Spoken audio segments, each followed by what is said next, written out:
사랑과 은혜가 충만하신 하나님, 주님은 저희 피난처이실 뿐 아니라 가난하고 소외된 이들을 직접 집으로 초대해 환대하고 잔치를 베푸시는 분이십니다. 주님의 초대 앞에 저희가 기꺼이 응답해 이 예배로 나아갑니다.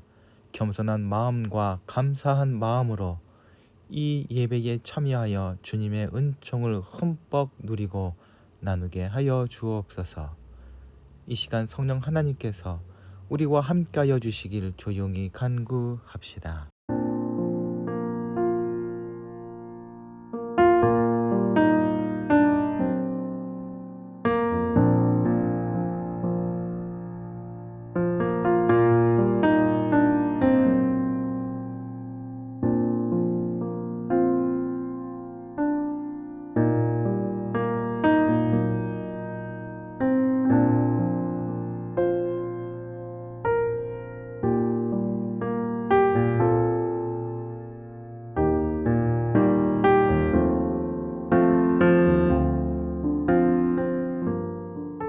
은혜와 사랑의 하나님, 저희의 삶을 인도하여 주시고 안전하게 보호하여 주시니 감사를 드립니다. 오늘도 거룩한 주일을 맞아 저희를 불러주셨사오니 온전히 하나님을 바라보며 소망하는 시간 되게 하여 주옵소서. 하늘의 문을 여시고 저희 심령에 충만한 은혜를 더하여 주옵소서. 우주 만물을 다스리시는 하나님 아버지, 이 시간 참 마음으로 회개합니다. 무더위 속에서도 오고백과는 지치지 않고 자신을 성숙시켜 가고 있는데 저희는 날씨를 핑계로 신앙을 게을리하고 있음을 고백합니다. 주님의 말씀을 묵상하고 찬양하는 일에 게을리하였으며 사람들이 알아주지 않고 칭찬해주지 않는 것이 섭섭하여 섬김과 헌신을 중단하였습니다. 나를 힘겹게 하는 원인이 모두 외부와 다른 이에 있다고 여겨 사람들에게 불평하였고 하나님을 향해서 원망하였습니다. 미련하고 우매한 저희를 용서하여 주옵소서. 사랑하기 위해 수치와 죽음을 마다하지 않으신 주님, 주님의 길을 따르는 그리스도인들을 영광스럽게 하여 주옵소서. 많이 가진 이를 동경하고 적게 가진 이를 멸시하는 문화 속에서 그리스도인답게 사는 것이 참으로 어려움을 고백합니다. 많은 소유와 높은 지위, 유명세 없이는 좋은 삶이 불가능해 보이는 사회가 되어버렸습니다. 그럼에도 주님의 도를 붙들고 살아가려는 모든 이들을 기억하여 주옵소서. 외로움 속에 있는 이들에게 마음 나눌 친구를 붙여주시고 초라함을 느끼는 이들에겐 적절한 격려와 실제적 도움을 더하여 주옵소서. 좁은 길을 묵묵히 걸어가는 삶이 존중받고 기억되는 평화의 세상을 기다립니다.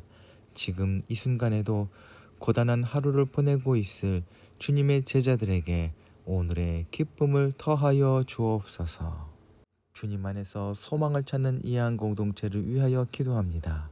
예배할 때에 주님을 향한 사랑이 더욱 깊어지게 하시고 답답하고 힘든 마음이 위로를 얻고 하늘의 답을 얻게 하여 주시옵소서.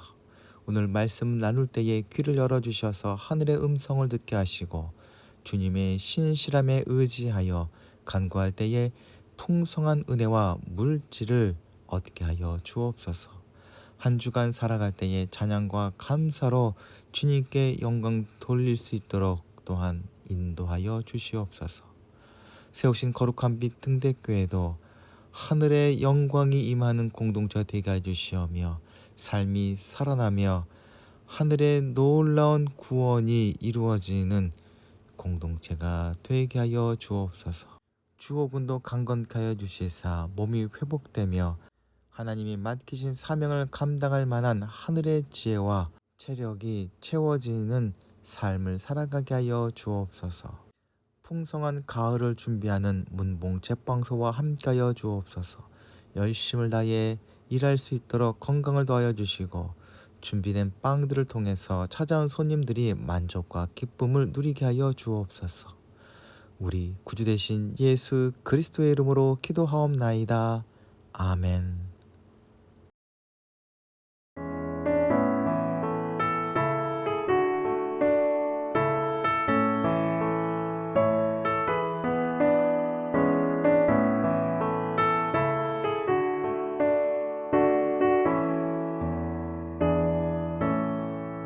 주 안에 기쁨인데 주 안에 살자.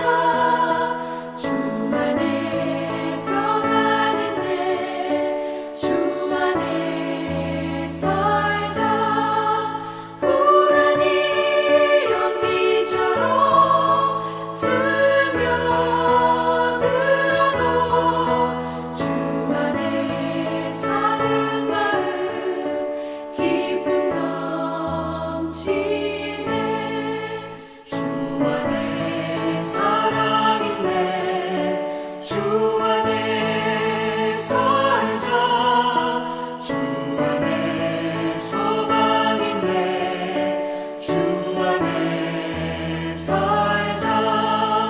검푸른 성남가도 밀어 덮쳐도 주 안에 사는 마음 평화 넘치네.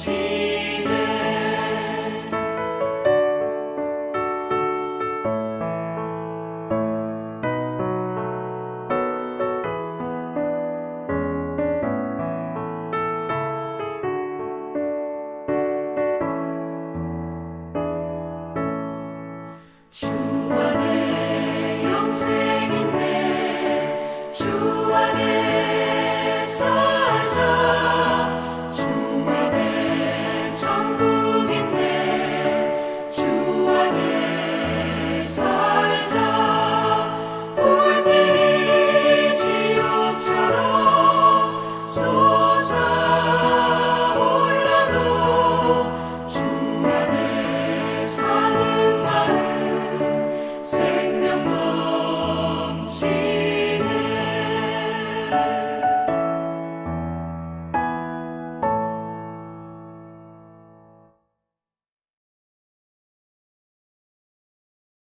오늘 우리에게 주시는 하나님의 말씀은 누가복음 14장 1절 그리고 7절부터 14절까지의 말씀입니다.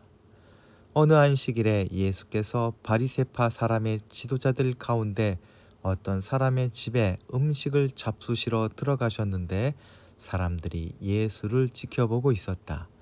예수께서는 초청을 받은 사람들이 윗자리를 골라 잡는 것을 보시고 그들에게 비유를 하나 말씀하셨다. 내가 누구에게 혼인 잔치에 초대를 받거든 높은 자리에 앉지 말아라. 혹시 손님 가운데서 너보다 더 귀한 사람이 초대를 받았을 경우에 너와 그를 초대한 사람이 와서 너더러 이분에게 자리를 내드리시오 하고 말할지 모른다. 그러면 너는 부끄러워하며 가장 낮은 자리로 내려 앉게 될 것이다. 내가 초대를 받거든 가서 맨 끝 자리에 앉아라. 그리하면 너를 청한 사람이 와서 너더러 친구여 윗자리로 올라 앉으시오 하고 말할 것이다. 그때에 너는 너와 함께 앉은 모든 사람 앞에서 영광을 받을 것이다. 누구든지 자기를 높이면 낮아질 것이요 자기를 낮추면 높아질 것이다. 예수께서는 자기를 초대한 사람에게도 말씀하셨다. 내가 점심이나 만찬을 베풀 때에 내 친구나 내 형제나 내 친척이나 부유한 이웃 사람들을 부르지 말아라. 그렇게 하면 그들도 너를 도로 초대하여 네게 되갚아 내 은공이 없어질 것이다. 잔치를 베풀 때에는 가난한 사람들과 지체에 장애가 있는 사람들과 다리 저는 사람들과 눈먼 사람들을 불러라. 그리하면 내가 복될 것이다. 그들이 내게 갚을 수 없기 때문이다. 의인들이 부활할 때에 하나님께서 내게 갚아 주실 것이다. 아멘.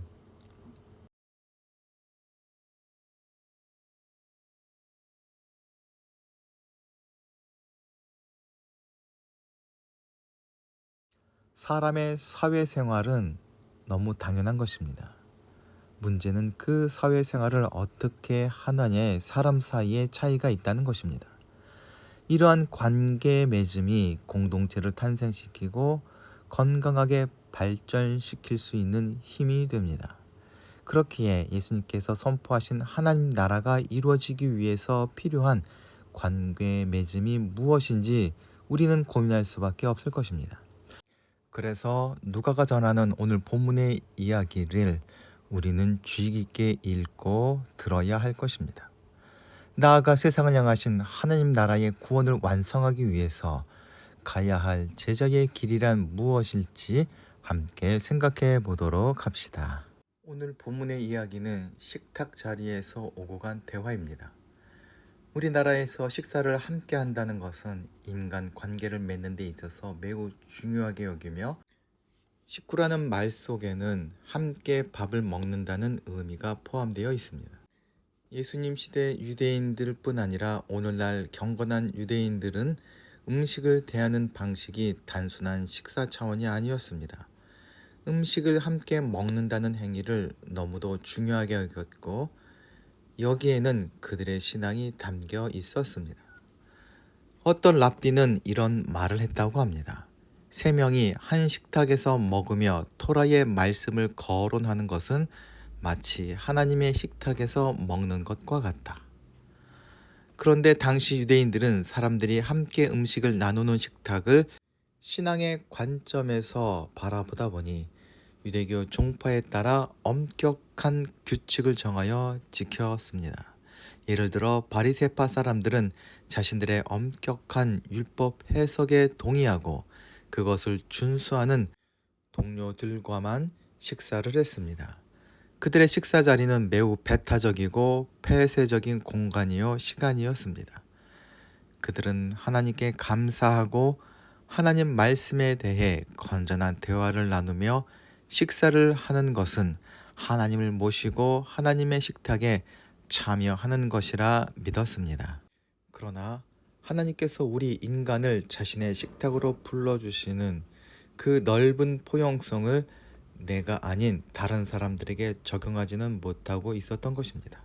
오늘 본문의 배경은 안식일 날 어느 바리새인의 지도자 집에서 베풀어진 식사 자리입니다. 지금도 마찬가지지만 초대받지 않고 남의 집에 음식을 먹으러 가는 경우는 생각할 수 없습니다. 고대 근동 지방에서 식사를 준비하고 사람들을 초대하는 일은 명예롭고 존경받을 만한 덕목으로 생각했습니다. 종교적으로 보더라도 음식을 차려 나누는 일은 경건함과 자비로움을 보여주는 중요한 종교적 실천이라 여겼습니다. 대체로 바리새인들은 예수님을 좋지 않게 생각했지만 일부 바리새인들이 예수님을 초대한 경우도 없지 않았습니다. 누가는 예수님께서 바리새인의 초대를 받아 가신 일을 2차례 기록하고 있었고 그때마다 사건이 벌어졌습니다. 7장에서는 죄 많은 여인이 앉아 계신 예수님께 다가와 눈물로 예수님의 발을 적시고 머리털로 닦고 향유를 붓는 뜻밖의 사건이 벌어져 논쟁이 됩니다. 11장에서는 예수님의 제자들이 손을 씻지 않고 식사를 하는 것을 두고 시비가 붙습니다. 그래서인지 이번 초대에서도 무슨 일이 벌어지지 않을까 지켜보는 사람들이 있었던 것 같습니다. 오늘 봉독한 본문에서 빠져 있지만 안식일에 식사 초대를 받으신 예수님께서는 수정병 걸린 병자를 보게 됩니다. 수정병이란 복부에 물이 차서 심장, 신장, 간장 등을 압박하고 몸이 붓는 병을 말하고 있으며 유대인들에게는 부정하게 여겨지는 병이었습니다. 누가는 어떻게 해서 이 사람이 안식일에 바리새인 집에 오게 되었는지에 대해서 전혀 말하지 않습니다. 아마도 이 사람은 질병을 치유하신 예수님에 대한 소문을 듣고 나왔는지 모르겠습니다. 아니면 바리새인들이 예수님을 시험하기 위해서 일부러 그 사람을 불렀는지도 모르겠습니다. 예수님께서는 안식일 논쟁이 또 일어날 것을 아셨음에도 이 사람을 외면하지 않으시고 안식일에도 사람을 고치는 것이 옳다는 것을 보여주기 위해 치유하십니다. 바리새파 지도자가 베푼 식사 자리에 모인 사람들에게는 아마도 한 가지 공통점이 있었던 것 같습니다. 그들은 어떻게 하면 다른 사람들보다 더 많은 특권을 누릴 수 있을 것인가로 생각이 가득했습니다. 상석에 앉으려고 노력했던 것을 주님은 주의 깊게 보셨습니다. 당시에는 주인과 가까운 거리에 앉으면 앉을수록 그 손님의 주인은 명예로운 것이었습니다. 그래서 많은 사람들이 주인 곁에 앉아 먹으려고 애쓰는 것을 보셨던 것 같습니다. 이렇게 연예인의 식탁에서 어디에 앉을지는 매우 예민한 관심사입니다. 보통 자리는 앉는 사람이 정하는 것이 아니라 초대한 주인이 정합니다. 하나님 나라라면 잔치를 배설하시는 하나님께서 정하실 것입니다. 그분은 윗자리에 앉은 이를 내려앉게 하고 앉은 자리에 있는 이를 올려 앉게도 하십니다. 그러므로 스스로 올려 앉은 이는 수치를 당할 것이고 끝자리에 앉은 이가 영광을 받게 될 것입니다. 자기가 어디쯤 앉게 될지 가늠하는 일은 초대받는 이들이 신경 쓰지 않을 수 없는 문제였습니다. 잔치에 청함을 받았을 때에 높은 자리에 앉지 말라로 시작되어 이어지는 말씀은 지혜 문서에서도 흔히 찾을 수 있는 격언입니다. 이러한 문구는 아마도 고대 중동 지방에서 널리 알려진 일종의 처세술이었던 것 같습니다. 그러나 주님은 처세의 기술로 맨 끝자리에 앉으라 하신 것이 아니라 하나님 나라와 관련된 진리로서 말씀하신 것입니다. 자리에 관해서 예수님께서 말씀하시는 원칙은 이것입니다. 누구든지 자기를 높이는 사람은 낮아질 것이고 자기를 낮추는 사람은 높아질 것이다. 그런 까닭에 예수님께서는 윗자리에 앉지 말라 하십니다. 그 사람은 반드시 낮아질 것이기 때문입니다. 이는 권세 있는 자를 그 위에서 내리치시고 비천한 자를 높이신다라고 마리아의 노래에서 이미 선언되었고, 가난한 자들은 복이 있다, 하나님 나라가 그들의 것이다 라는 말씀과도 같은 맥락입니다.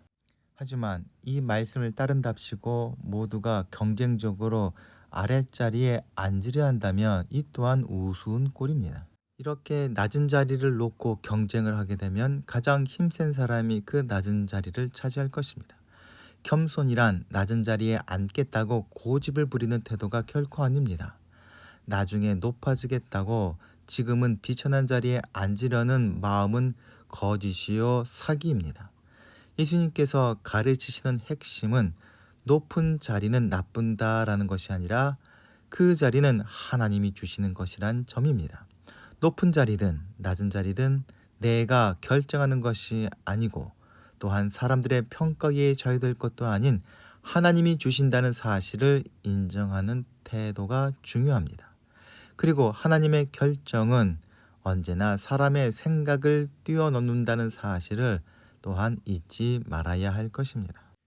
우리를 포함한 대부분의 사람들의 경우 식사 자리를 마련하고 사람들을 초대한다면 보통 친구나 일가 친척을 비롯한 가까운 사람들을 부를 것입니다. 동시에 자기에게 이익이 될 만한 사람들, 즉 부유하거나 권력이 있는 사람들을 안다면 그들을 또한 초대할 것입니다. 아마도 그렇게 초대된 부유하거나 높은 자리에 있는 사람들이 잔치 자리를 빛내줄 것이라 생각했기 때문일 것입니다. 덧붙여 누구를 초대하느냐를 결정하는 기준 중 하나는 이후에 나를 초대해 줄 수 있는 사람인가 하는 것입니다. 이는 초대라는 자리를 주고받는 이해관계의 수단으로 사용될 수 있음을 우리로 알게 해줍니다. 그런 점에서 친구나 형제, 친척이나 부자 이웃은 기본적으로 초대할 손님들입니다. 지금 만찬을 베푸는 바리새인 지도자도 아마도 이 기준에 맞추어 손님을 초대했을 것입니다.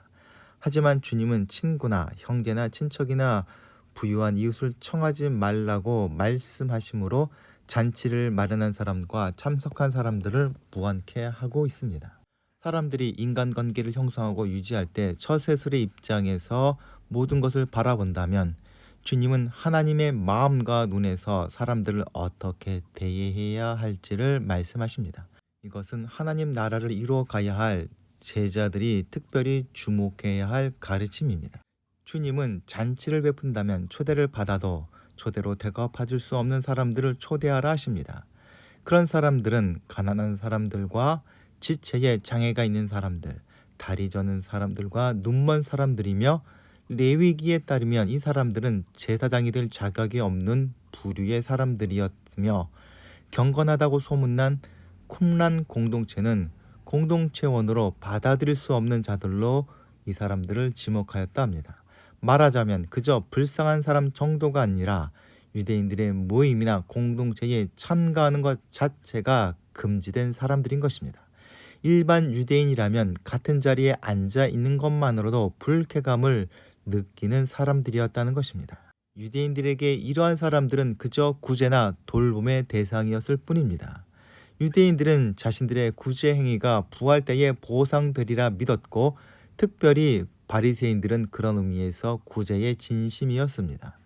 하지만 바리새인들은 절대로 그런 비천한 사람들을 이웃이나 동료로 여기지 않았기에 식사 자리에 초대하거나 함께 하지도 않았습니다.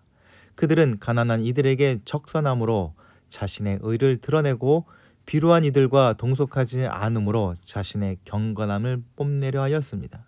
그런 바리새인들에게 예수님께서는 그들을 식탁으로 초대하라 하신 것입니다. 주님은 가난하고 병들고 죄인이라 손가락질 받던 사람들을 단지 구제의 대상으로만 보시지 않았습니다.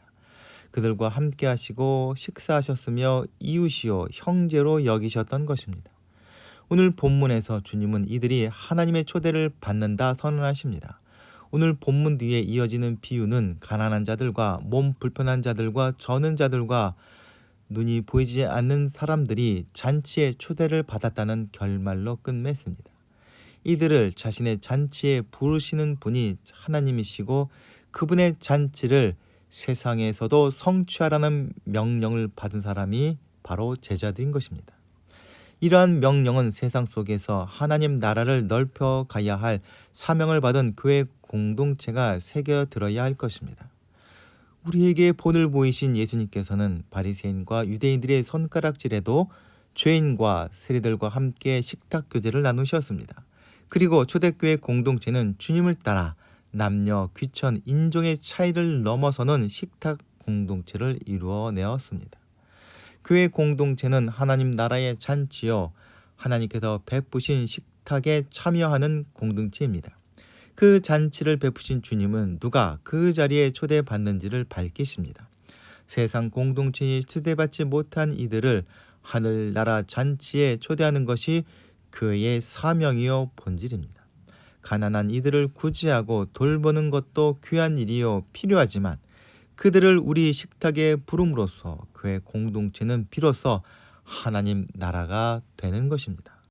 예수님과 바리새인들에게 공통점이 있다면 식사 자리에 다른 사람을 초대하기를 좋아했다는 것입니다. 그러나 예수님께서 초대하셨던 사람들과 바리새인들이 함께 식사했던 사람들은 전혀 달랐습니다. 예수님은 세리들, 죄인들, 그리고 가난한 사람들과 함께 식사하시는 것을 좋아하셨습니다. 반면 바리새인들은 같은 동료나 자기보다 부유하거나 존귀한 사람들만 초대하였습니다. 바리새인들에게 있어 식사 자리는 자신의 사회적 위치를 유지하기 위한 수단이었지만, 예수님께서 베푸신 식사 자리는 죄인을 구원하기 위한 하나님 나라로의 초대였기 때문입니다. 사랑하는 이한 공동체 식구 여러분, 우리 식탁에는 다른 사람을 위한 자리가 마련되어 있는지 돌아봅시다. 나와 가족을 위한 자리를 넘어 나에게 아무런 도움도 줄 수 없을 것 같은 이들을 향한 그들을 위한 자리가 준비되어 있는지 돌아봅시다. 우리가 나를 위한 자리를 넘어 남을 위한 자리를 마련할 때 비로소 우리 역시 하나님께서 죄인들에게 베풀어 주시는 바로 그 천국 잔치 자리에 참여할 수 있습니다. 예수님께서 몸소 가난한 사람들과 죄인들을 위한 하늘나라 잔치를 베푸신 것을 따라 이 땅에서 하나님 나라를 넓혀가는 예한 공동체 식구들 되시기를 소망합니다. 다 함께 기도하시겠습니다. 사랑과 은혜가 충만하신 하나님, 삶 가운데 예수님이 계셔야 할 곳을 제가 차지하고 있지는 않았는지 돌아보는 지혜를 허락하여 주옵소서. 재물과 권력에 대한 욕망에 빠져 엉뚱한 자리를 탐하는 마음을 용서하여 주시고, 주님께서 허락하신 자리에 감사하며 살아갈 수 있도록 지혜를 더하여 주옵소서. 또한 주님이 자신을 낮추시고 죄를 구원해 주신 것처럼 대가 없이 다른 이들을 섬기고 사랑하게 하여 주옵소서. 아울러 갚을 길 없는 하나님의 은혜에 감사하며 이 땅에서 하나님 나라를 넓혀가는 사명을 감당할 수 있도록 인도하여 주시옵소서. 우리 구주 되신 예수 그리스도의 이름으로 기도하옵나이다. 아멘. 다 함께 공동체에 고백을 하겠습니다. 하나, 우리는 문제가 있습니다. 둘, 문제에는 끔찍한 대가가 있습니다. 셋, 하나님은 그 해결책을 가지고 계십니다. 넷, 그 해결책은 믿음으로 누립니다. 지금은 길과 진리요 생명 되신 우리 구주 예수 그리스도의 은혜와 세상을 사랑하사 독생자를 아끼지 아니하신 하나님 아버지의 지극하신 사랑하심과 성령님의 감화 감동하심과 새롭게 하심이 이 시간 머리 숙인 이양 공동체의 식구들과 가정과 기도하며 진행하는 모든 일들 위해 이제부터 영원토록 함께하여 주시기를 간절히 축원하옵나이다. 아멘.